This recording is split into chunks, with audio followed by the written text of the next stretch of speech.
Hola amigos.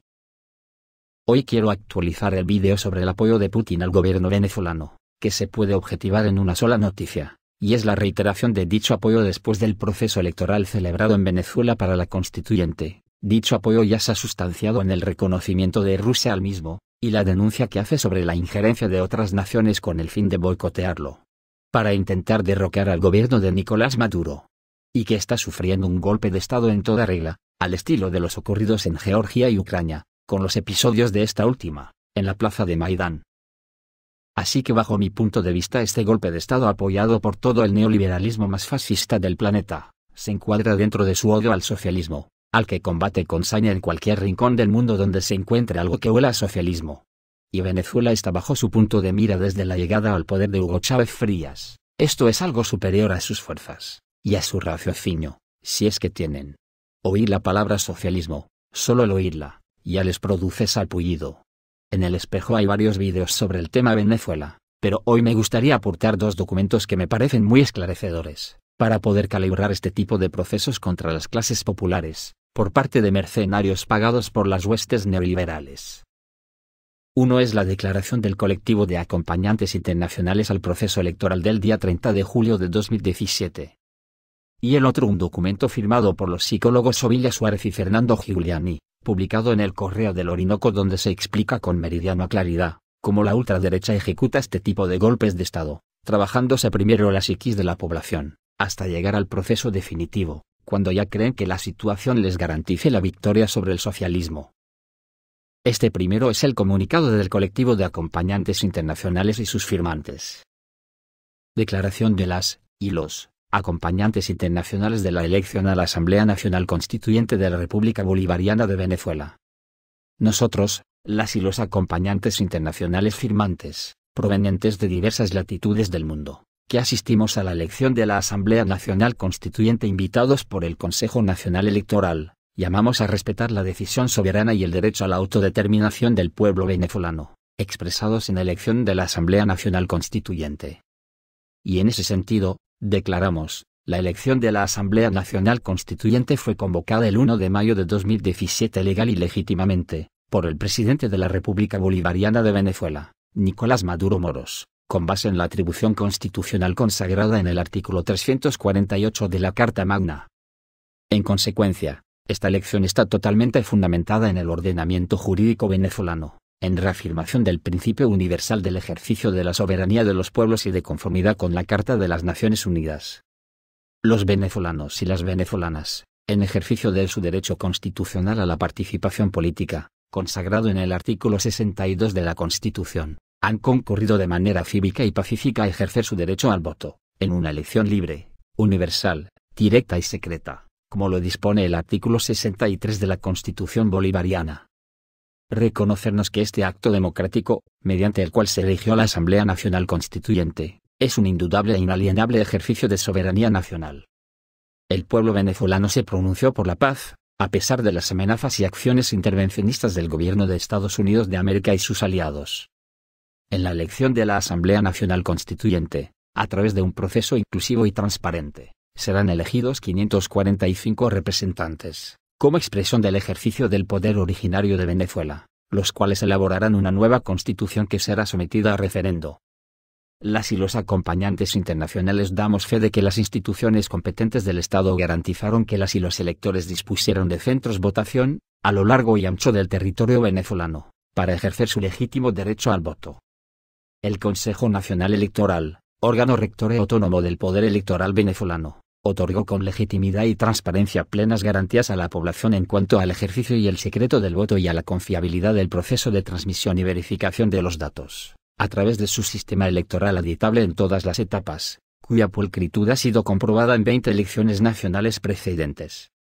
Hemos tenido conocimiento de que sectores antidemocráticos desataron previamente a la elección para la Asamblea Nacional Constituyente acciones violentas y terroristas. Igualmente, durante el proceso electoral del día 30 de julio de 2017, también recurrieron a esas deplorables acciones, aunque en reducidos espacios del país, con el propósito de intimidar y aterrorizar a la población intentando sabotear el proceso electoral.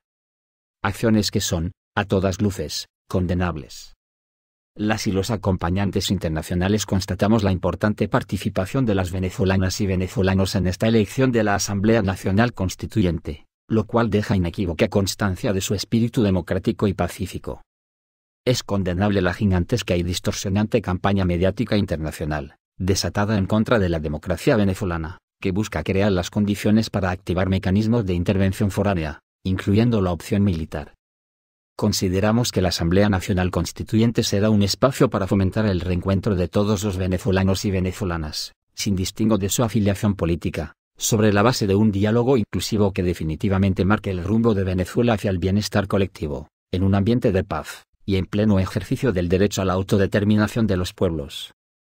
Las y los acompañantes internacionales llamamos a los pueblos y gobiernos del mundo a respetar los resultados de esta elección de la Asamblea Nacional Constituyente como manifestación de la autodeterminación del pueblo venezolano. Caracas, 30 de julio de 2017.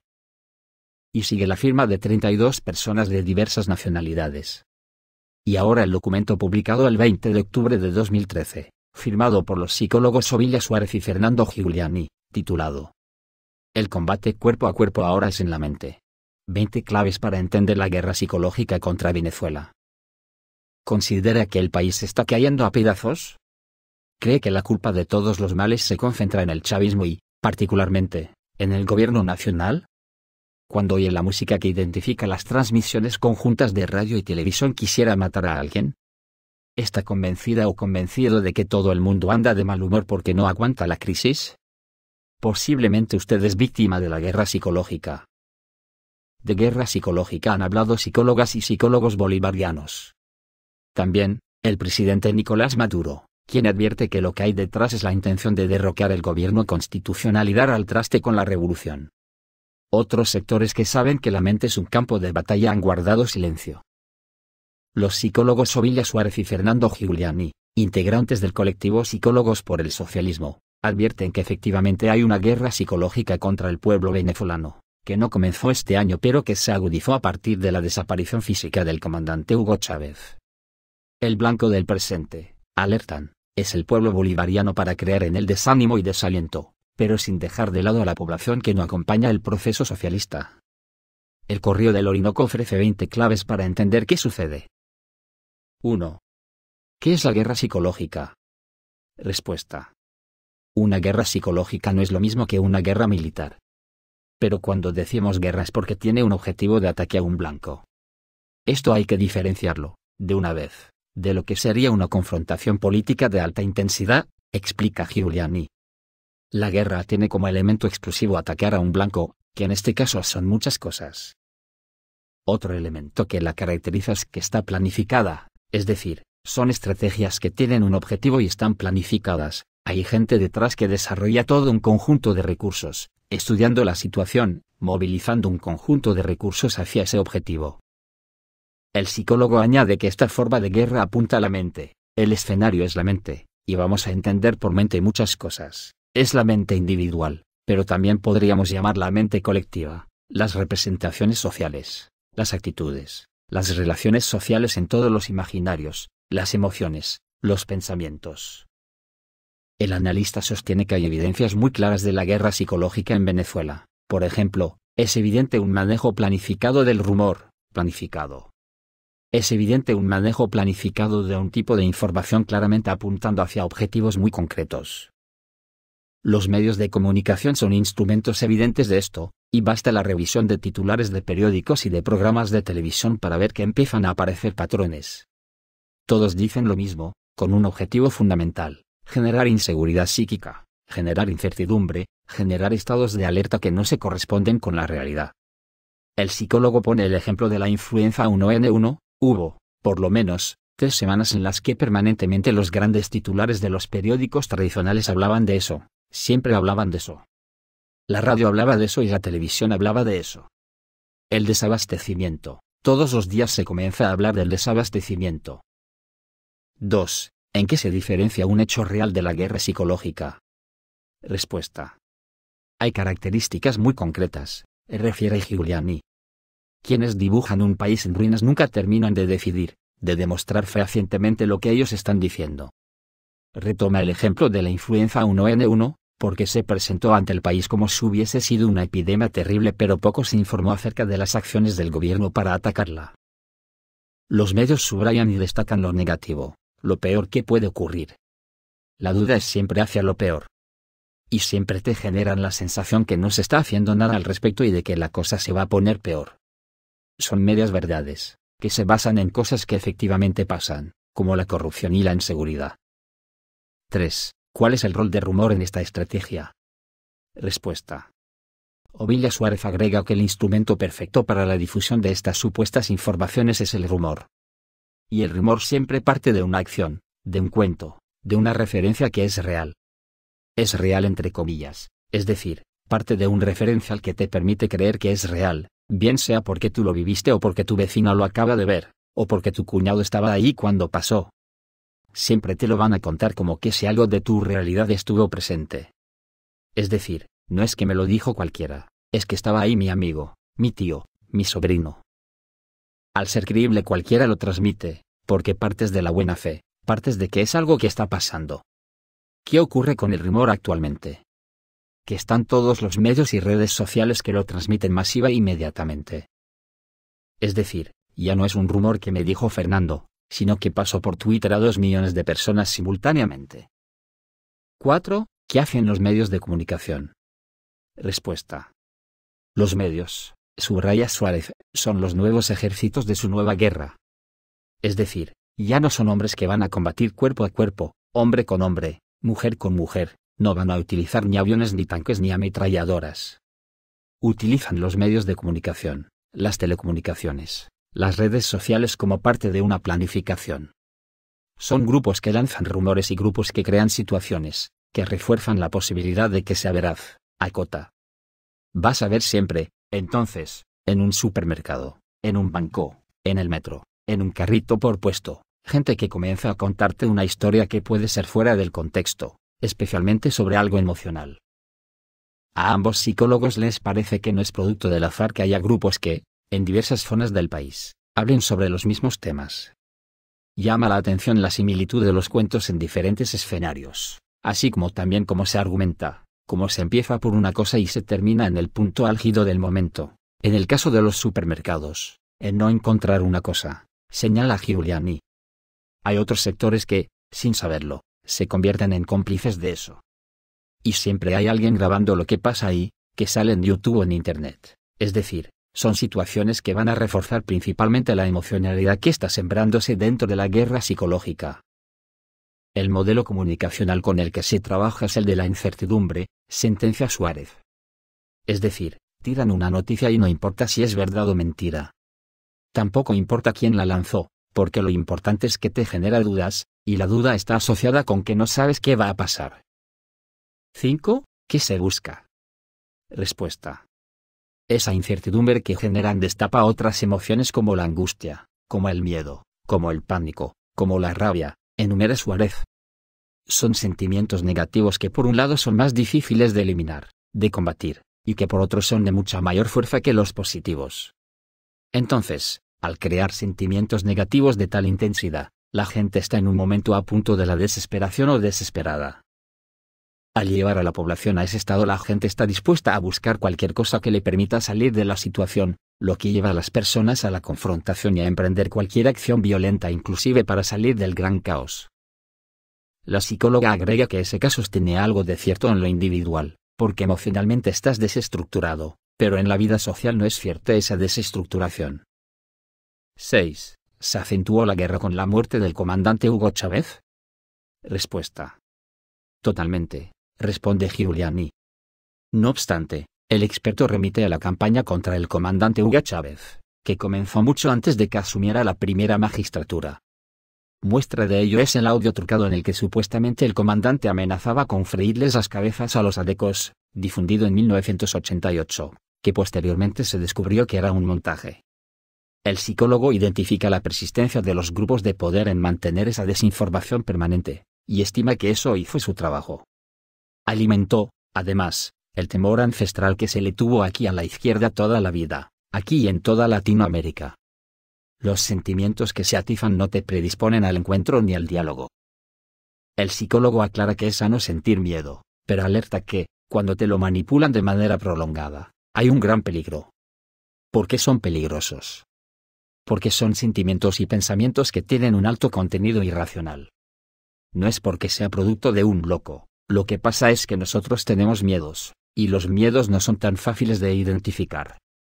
Le tenemos miedo a cosas difusas, ante lo cual el razonamiento sereno, ponderado, tiene que actuar durante mucho tiempo para poder contrarrestar, reflexionó. Uno de los problemas que identifica es que buena parte de la población no cree que esto existe, y mucho menos, que hay gente organizada para preparar esas condiciones. 7. ¿Cuáles son los blancos de la guerra? Respuesta. El blanco primordial, en este momento, es el chavismo, alerta Giuliani.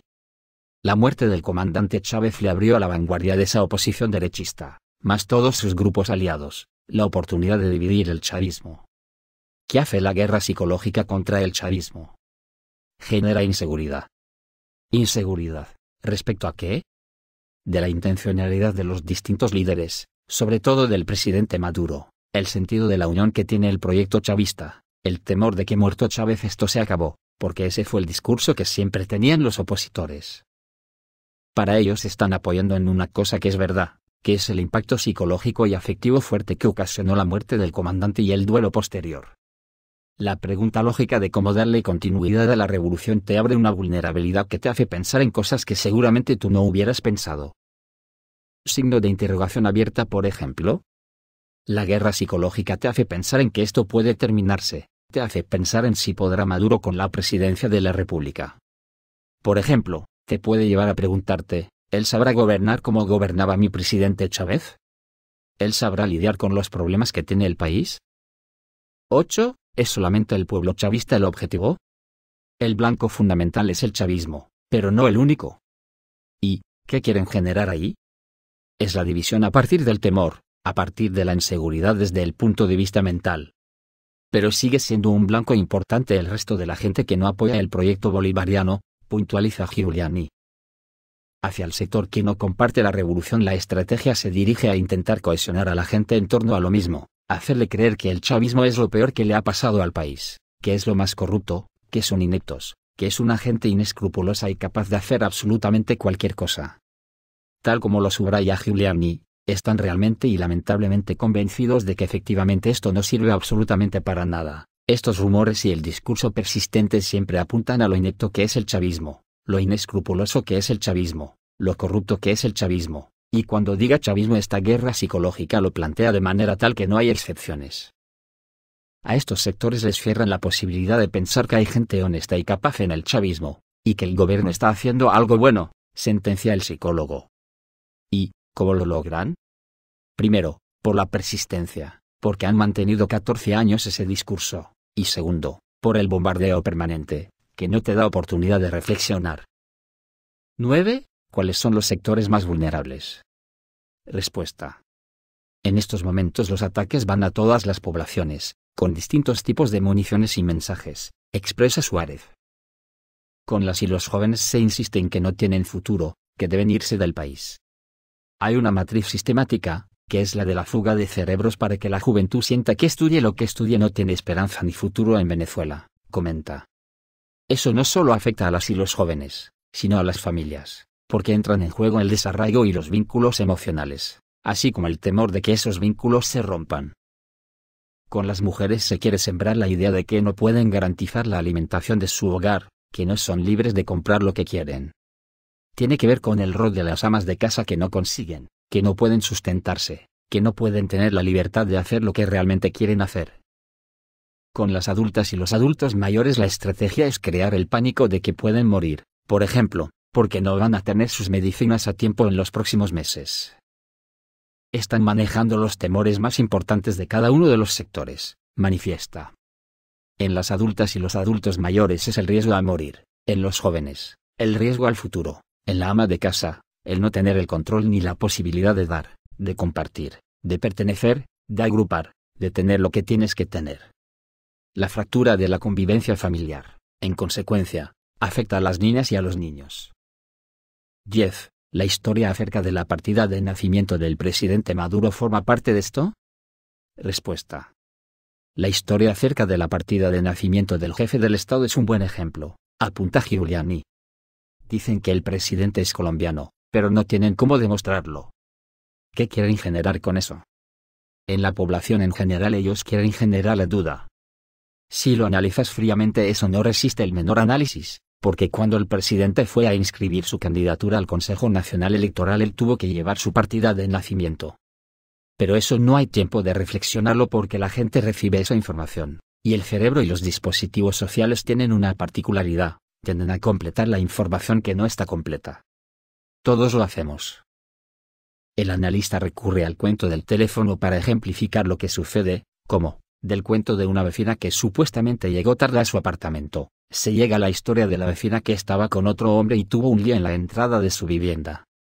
Como persona lo empiezo a completar, pero siempre lo completo en la vía donde tuvo el origen. Si el rumor viene con algo negativo, yo lo vuelvo cada vez más negativo. Y luego, se le suma, a la naturaleza del cerebro, una particularidad que tienen los circuitos sociales, que le llamamos la presión a la inferencia. Tú estás en una cola y a lo mejor no tienes ganas de hablar, pero si la gente empieza a hablar, entonces hablas y también le agregas, luego vas a un bautizo, y todo el mundo empezó a hablar y dice que hay un problema con el abastecimiento, y que 2 mujeres se pelearon por una harina de maíz. El rumor, reporta, empieza a tener vida propia, aunque carezca de fundamentos. El 14 de abril, al término de las elecciones presidenciales, el candidato opositor, Enrique Capriles, dijo tener otros números, recuerda Giuliani. Más nunca se volvió a hablar de eso, pero decir algo así tuvo un gran poder, porque fue hablarle a un pueblo crispado que venía además con la idea de que el INE no servía. Poco importa si Capriles tiene o no cómo probar lo que dijo, echó a correr la idea y nunca lo desmintió. 11. ¿Los rumores son sometidos a la prueba de la realidad? Respuesta. No. Nunca estos medios, estos voceros y estos rumores son sometidos a la prueba de la realidad, que es la contrastación entre lo que se dice y lo que sucede en los hechos, lamenta Giuliani. Precisa también que no es solo una guerra muy bien planificada, sino una franca manipulación y una mentira burda. Así es muy fácil si yo digo, yo tengo otros resultados, como hizo Capriles, cuando realmente no los tengo. Y total, nadie me va a pedir cuentas de eso, y yo ya lo dije. El caldo de cultivo se va preparando desde meses y años antes. Si lo siembras hoy y empiezas hoy nadie te lo va a creer, pero dentro de un año de preparación sistemática del terreno vas a creer cualquier cosa, dictamina Suárez. 12. ¿Qué se busca crear contra el mandatario nacional? Respuesta. Los responsables de esa guerra psicológica no solamente tienen que dividir o hacer creer que hay divisiones internas en el chavismo, sino bajar la credibilidad en el liderazgo de la revolución y en el propio proceso, analiza Suárez. Por ello al presidente Maduro lo intentan presentar como mentiroso, para que la gente no crea en lo que él plantea. Todo aquello que apunta a que lo que diga el presidente es mentira, lo van a hacer psicológicamente. Hay estrategias para ello, añade, por ejemplo, tal vez no se dice nada sobre la inseguridad, pero si el jefe del Estado habla hoy sobre el tema, mañana los medios de comunicación reseñan los actos más violentos, más horrendos y más espantosos que te puedas imaginar.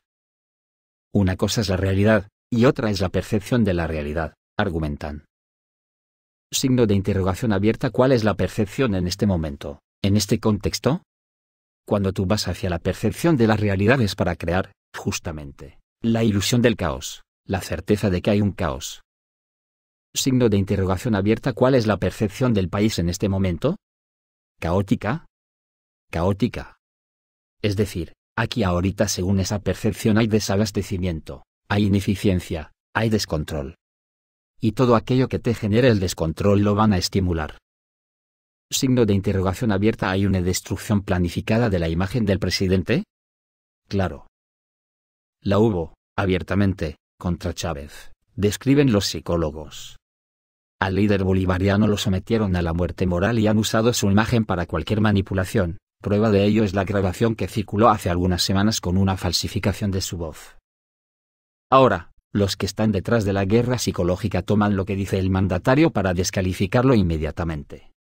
Por ejemplo, si crea Corpo Miranda para poder paliar todos los problemas de Miranda, al día siguiente hay un titular, eso va a ser la misma ineficiencia, la misma burocracia, un medio de corrupción. Es una reacción inmediata para que la gente asuma que lo que haga el presidente siempre será un fracaso. El denostar del líder permanentemente pretende, también, que el pueblo chavista no se aglutine en torno a su liderazgo, es por ello que se le atribuye todo lo malo. 13. ¿Qué rol cumple el uso de símbolos del chavismo por parte del antichavismo? Respuesta. Uno de los objetivos es aumentar la confusión, enfatizan los psicólogos. Se quiere hacer creer que, ante la supuesta incertidumbre del chavismo, existe la certeza de que la oposición tiene algo mejor que ofrecer. También, con el robo de algunos símbolos, como la gorra tricolor, están queriendo robar o queriéndose apropiar de concepciones que unieron a las grandes mayorías, como la patria, la independencia, los valores, la cultura. Cuando esos sectores se empiezan a apropiar o quieren apropiarse de algunas cosas, vuelven a desunir. Los que dirigen la guerra juegan mucho con el marketing que apunta al descrédito, a la descalificación de los líderes bolivarianos, y por otro lado al posicionamiento de los liderazgos del antichavismo. De acuerdo con Giuliani, han jugado a apropiarse de algunos conceptos del bolivarianismo, del chavismo, del socialismo, de la izquierda, para ir atrapando y confundiendo a algunos sectores. Signo de interrogación abierta a sectores dentro del chavismo, ¿no? Sectores dentro del chavismo, sectores que son indecisos. 14. ¿En qué se hace evidente el caos que intentan sembrar en la mente de la gente? Respuesta. En el tipo de conversación que la gente sostiene, en las conversaciones cotidianas entre las personas, revela Giuliani. Las conversaciones están plagadas de este tipo de problemas que van junto con interpretaciones. Es decir, la gente no solamente dice, tenemos problemas de desabastecimiento, sino tenemos problemas de desabastecimiento porque tal y tal y tal. Ahí lo ves, evidentemente. El psicólogo explica que, además, esto va acompañado de verbalizaciones irracionales, sin un análisis certero de lo que las personas viven realmente. Otro ejemplo, vas todos los días a cualquier lugar y te atienden con cariño, pero un día te atendió una persona mal en uno de esos espacios y la cosa se convierte en que todo el mundo está angustiado, todo el mundo tiene rabia, aunque no sea cierto.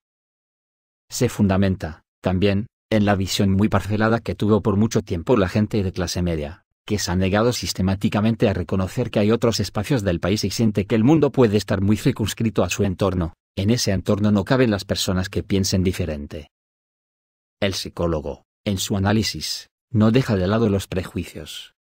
Si eres una persona que siempre has pensado que los pobres son indolentes, que los pobres son indisciplinados, que los pobres hay que arrearlos, que a los pobres cualquiera los encanta porque no les da la cabeza, y la matriz de opinión contra la revolución sostiene que Chávez es un encantador de serpientes, seguramente lo vas a creer. En tu cabeza, en consecuencia, no cabe el concepto de un pueblo organizado. 15. ¿Cuáles son las armas que utiliza la guerra psicológica? Respuesta. Giuliani cita un modelo en psicología social, que tiene que ver con la influencia social y que remarca lo que debes hacer para influir cuando tienes una opción que no es la mayoritaria. Cita varios elementos. Tienes que ser insistente y persistente, tienes que estar todo el tiempo diciendo lo mismo, tienes que ser consistente con lo que dices y tienes que ser resistente frente a la prueba de la realidad, es decir, si te emplazan a que des prueba de eso, descaradamente cambias el tema y sigues hablando. Eso se llama la resistencia psicológica, o lo que en términos coloquiales alguien definiría como un tipo muy descarado. ¿Cuál es el efecto que causa? Esas tres cosas combinadas te abren una brecha de dudas por las que puede penetrar todo lo demás. Alerta. Este modelo no es malo per se. El psicólogo señala que se puede usar para cambiar la visión de la población sobre el trasplante de órganos, por ejemplo, a fin de aumentar la donación y ayudar a salvar vidas. 16. ¿En qué momento la guerra psicológica se convierte en una guerra física? Respuesta. La vanguardia del antichavismo pretende que así sea, advierte Fernando Giuliani, quien cita lo ocurrido el 11 de abril de 2002 en Puente Llaguno, con una masacre montada para intentar justificar el golpe de Estado contra el comandante Hugo Chávez, y suma la marcha convocada por el antichavismo para el 17 de abril de este año al Consejo Nacional Electoral. Esa movilización, prohibida por el mandatario nacional, pudo haber concluido en un enfrentamiento de pueblo contra pueblo, lo que sí estaba buscando ahí es que se produjera una confrontación, pero afortunadamente el jefe del Estado impidió que la protesta se efectuara. Basta con que haya una confrontación aquí para promover la ocupación del país por parte de fuerzas externas, argumenta. recuerda lo sucedido en Chile en 1973, cuando la dirigencia de la Fuerza Armada decidió dar un golpe de Estado contra el gobierno constitucional para poner fin al supuesto caos creado por la derecha. En Chile generaron una necesidad de cambio que quieren replicar en Venezuela, remarcó. 17. ¿Cuál es el objetivo final de la guerra psicológica? Respuesta. Sembrar en la población la necesidad del cambio, y que la mayoría de las personas piensen que cualquier cosa es mejor que el desorden en el que supuestamente viven. De ahí al derrocamiento del gobierno nacional habría un paso, según lo piensan sus promotores. Se espera volver a una normalidad que no es real. Es la normalidad de los valores de la burguesía, es la normalidad de los valores y la naturalidad del sistema capitalista o del imperialista, acusa Suárez. 18. ¿La guerra psicológica es infalible? Respuesta. No, responde Giuliani. Hay mucha gente, especialmente en el chavismo, que poco a poco va recuperando una capacidad de lectura crítica, y eso no hay que subestimarlo, porque la guerra psicológica no es infalible. El psicólogo rememora que entre 2001 y 2002 el pueblo fue sometido a una gran presión por parte de estos sectores, que incluyó la resurrección de la Operación Peter Pan. El régimen se apropiaría de hijas e hijos y las familias debían sacarlos al exterior. Suárez apunta que en algunas zonas de Caracas se llegó al punto entre los años 2002 y 2005 de tener aceite caliente para lanzarlo contra los chavistas, así como hielo listo en la congeladora con el mismo fin. La crisis fue muy fuerte desde el punto de vista emocional y el pueblo resistió con una lectura crítica, y claro, teniendo claro hacia dónde iba. Por ello, si hay un pueblo que ha dado ejemplo en el mundo de resistencia frente a la guerra psicológica y los medios es el venezolano, reivindica Giuliani, porque cuando Chávez nació como candidato no tuvo prensa a su favor, fue sometido a la campaña más loca y feroz que hubo en la historia de nuestras elecciones, y ganó. 19. ¿Cuál es el antídoto contra la guerra psicológica? Respuesta. La conciencia política del pueblo ha crecido mucho, aseveran los expertos. Ha habido una historia muy reciente y muy cercana, con unos criterios de identificación plena con un líder que permite poner en duda lo que sostienen los medios de comunicación y la campaña de la derecha. No obstante, afirmó Suárez, la vulnerabilidad aumenta cuando la población no tiene, si cabe el término, las antenas preparadas para captar que hay algo irregular, como sucede con las historias de las telenovelas. En la novela no te van a manejar noticias directas, sino símbolos imaginarios. Es decir, si en todas las novelas o en todas las series que nosotros vemos comienza a manejarse el miedo, comienza a manejarse la incertidumbre, la desesperación, la injusticia, te quedas con esa emoción que conectas cuando vas a un supermercado y falta la leche, describe. Y 20. ¿Cómo pueden las personas protegerse de la guerra psicológica? Respuesta. La herramienta primordial para las personas protegerse es la organización, responden al unísono.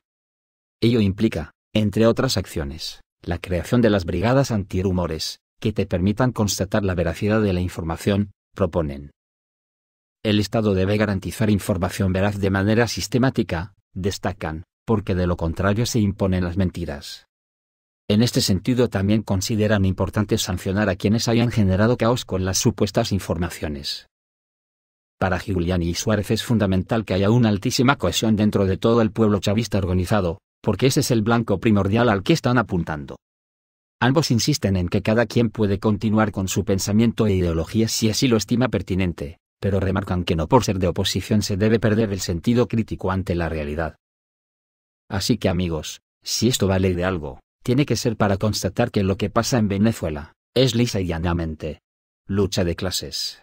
Y cada cual me parece a mí que tiene que estar codo con codo junto a los de su clase. En el espejo tenemos muy claro que nuestro sitio está junto a las clases populares y trabajadoras, y se puede afirmar con rotundidad que pertenecer al 90% de las clases oprimidas y defender al 10% opresor es una aberración intelectual.